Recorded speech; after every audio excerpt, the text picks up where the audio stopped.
తర్వాత మా రెడ్డప్ప గారి బాధ గారు. ధన్యవాదాలు అధ్యక్ష, ఈ అవకాశం ఇచ్చినందుకు.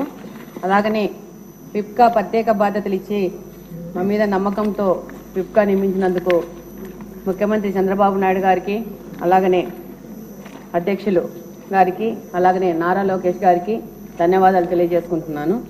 అధ్యక్ష, మహిళా సంరక్షణ కార్యదర్శులు అని చెప్పేసి గత ప్రభుత్వము సచివాలయ విధానాన్ని మొదలుపెట్టి అందులో వివిధ విభాగాలకి రిక్రూట్మెంట్ చేసుకొని వివిధ విభాగాల్లో ఉద్యోగాలు ఇచ్చి పెట్టారు. కానీ ఈ మహిళా సంరక్షణ కార్యదర్శులకి వాళ్లకు ఎవరి కింద పనిచేయాలనే విషయం మాత్రము స్పష్టంగా లేదు. వాళ్ళకి ట్రాన్స్ఫర్లు కావాలంటే పోలీస్ డిపార్ట్మెంట్ దగ్గరికి వెళ్లాల్సి వస్తుంది. వాళ్ళ మీద అడ్మినిస్ట్రేషన్ మాత్రం మున్సిపల్ డిపార్ట్మెంట్ చేస్తూ ఉంది. వాళ్ళ మీద ఎగ్జిక్యూషన్ మాత్రం ఎవరు చేస్తున్నారో తెలియని విధంగా తయారైపోయింది. వీళ్ళని చాలా డిపార్ట్మెంట్లు ఇప్పుడు మనకు సచివాలయంలో చూస్తే ఎక్కడైనా వాళ్ళకి ఇచ్చిన జాబ్ చార్ట్ ప్రకారం ఎక్కడైనా అక్రమ కట్టడాలు జరిగితే వాళ్ళు వెళ్ళి ఇన్ఫార్మ్ చేయాలని ఉంది. అలాగని అంగన్వాడీలోకి వెళ్ళిపోయేసి అంగన్వాడీలలో ప్రెగ్నెంట్ ఉమెన్ కానీ, అనిమిక్ పేషెంట్స్ కానీ, ఆఫ్టర్ డెలివరీ అయిపోయినాక లాక్టిక్ ఉమెన్స్ కానీ సంరక్షణ కూడా వీళ్ళకే అప్పచెప్పడం జరిగింది అధ్యక్ష.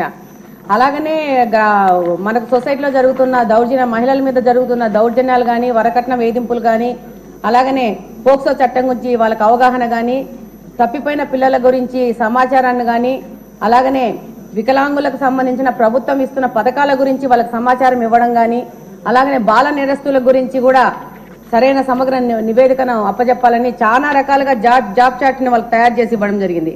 కానీ వాస్తవంగా ఈరోజు సచివాలయంలో గమనిస్తే ఈ యొక్క మహిళా సంరక్షణ కార్యదర్శులు ఏం పని చేస్తున్నారంటే జిరాక్స్ మిషన్ లో పేపర్లు పెట్టుకుంటూ తీసుకుంటూ టైంపాస్ చేస్తున్నారు. కానీ వాళ్ళకి జాబ్ ఏంటి, వాళ్ళు చేయాల్సిన పని ఏంటనేది దిశానిర్దేశం లేకుండా వాళ్ళది ఒక పోస్ట్ వేస్ట్ అయిపోయిన విధంగా తయారైపోయింది. ఇప్పుడు మంచి ప్రభుత్వం, తెలుగుదేశం ప్రభుత్వం, కూటమి ప్రభుత్వం వచ్చింది. ఈ యొక్క సచివాలయ ప్రక్షాళన అనేది చేయాల్సిన అవసరం ఎంతగానో ఉంది. వీళ్ళకి వీళ్ళ డ్యూటీస్ అనేసి ఒకసారి ప్రభుత్వం ఆలోచించి వాళ్ళకి సరైన దిశానిర్దేశం ఇవ్వాల్సిన అవసరం ఉంది అధ్యక్ష.